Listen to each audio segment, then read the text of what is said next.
Hi, welcome to my channel, Organize with Joy. I'm Joy and I want to inspire you to get organized.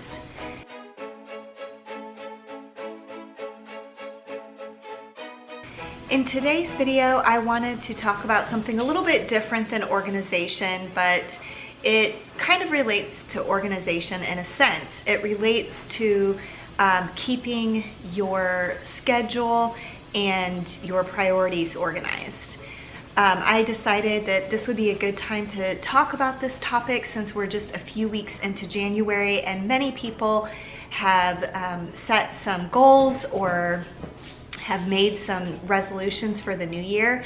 And typically about mid-January or beginning of February is when some of those resolutions just start dropping off.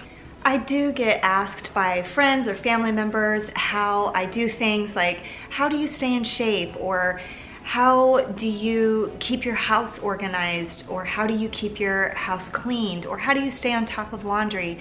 All of these questions, really it's all about habits. And I've been pondering this idea for kind of a long time. I'm not big into New Year's resolutions.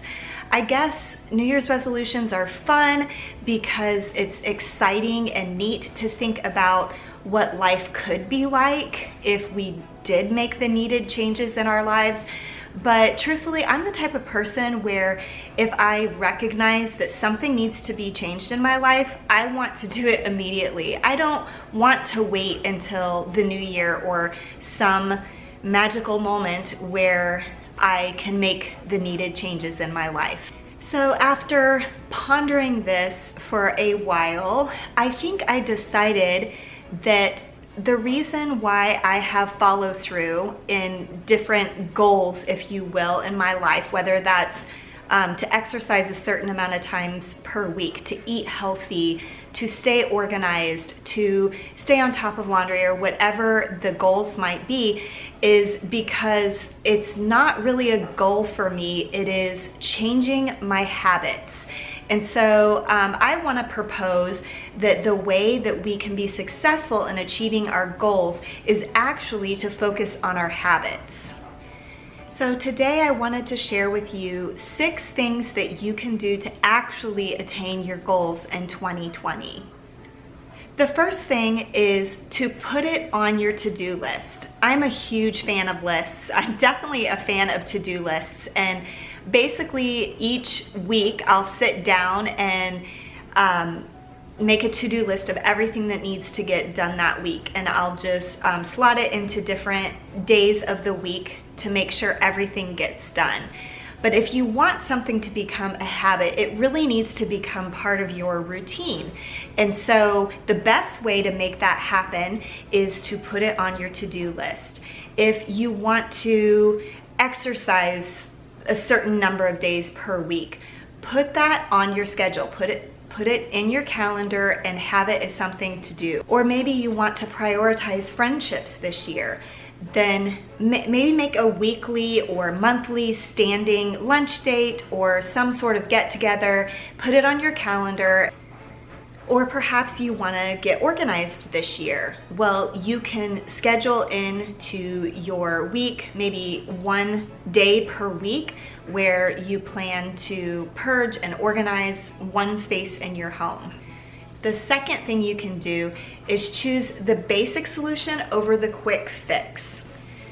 Oftentimes with New Year's resolutions, we are enticed by these quick fix solutions. And unfortunately, marketers play into this desire that we have to want to make things quick and easy. But the truth is, there's really not a quick and easy way to do things. We see change when we make things a habit. A quick fix solution may be an herbal tea, or maybe supplements or vitamins, or even a protein shake or something like that, that tells you, you're gonna lose weight fast, you're gonna get healthy fast. But a basic solution is just getting 7 or 8 hours of sleep every night, drinking 8 8-ounce glasses of water every day, or exercising a certain number of days per week. All of these things are basic solutions. People often want some sort of magical or secret solution, but the truth is we can oftentimes attain our goals more easily if we just focus on these basic solutions.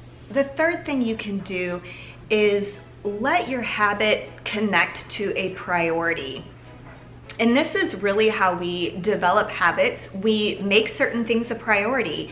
If you want to make health a priority, or friendships, or organization, whatever it might be, you need to let that priority lead the habit.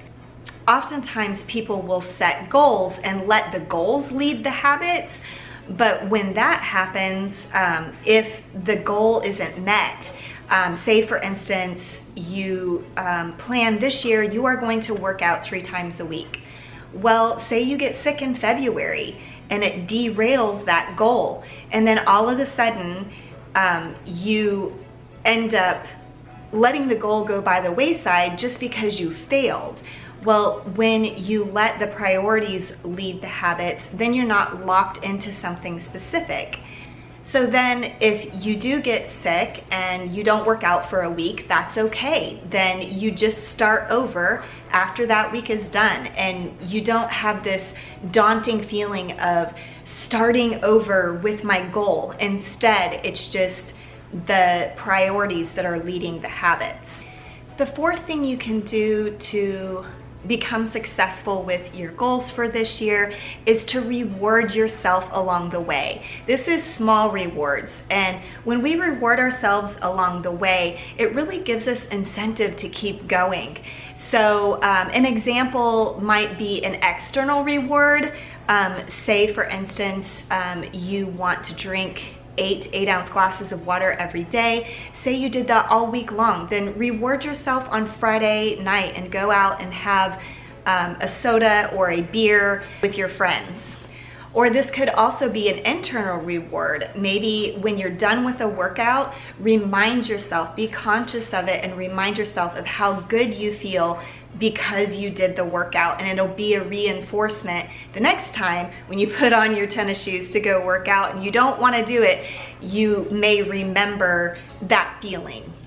The fifth thing you can do is to create an environment or systems for success. An example would be with wanting to drink more water example. Maybe you set timers on your phone, or perhaps set your water bottle out. So in the morning when you come into the kitchen to make your coffee or make breakfast or whatever you're gonna do, you see the water bottle there and you're ready to fill it up. These sort of visual cues will get you to remember to make it a habit, to fill up that water bottle. Or maybe you want to go to the gym more, then set your clothes out so that first thing in the morning, what do? When you get up, you see these tennis shoes and the workout clothes just ready to go. These visual cues will be a reminder to you so that you are more successful with creating these habits. And the sixth and final thing that I wanted to share is don't expect perfection. And I alluded to this earlier when I talked about how sometimes our goals can get derailed. If it's a habit, it's easier to just start over. So if you miss a day of exercise, or if you choose the cheeseburger over the salad, or whatever it might be, that's okay. Just move forward. Just next time, do the right thing. It can be really difficult to stick with these habits consistently. There's many things that can derail our goals. It could be illness, it could be travel, it could be special celebrations, whatever it might be. We often get derailed in our goals. But if we just keep moving forward, even after we've had a failure like this, then we can make it a part of our everyday routine. I hope this encouraged you today that you can achieve your goals. Instead of focusing on the big goal, focus on the habits And making those everyday choices, the day in and day out choices, that will lead you to your goal. Focus on that instead of focusing on the end goal. Thank you for watching my video today. If you're new to my channel, I would love for you to subscribe. If you liked this video, then please give it a thumbs up. We'll see you next time.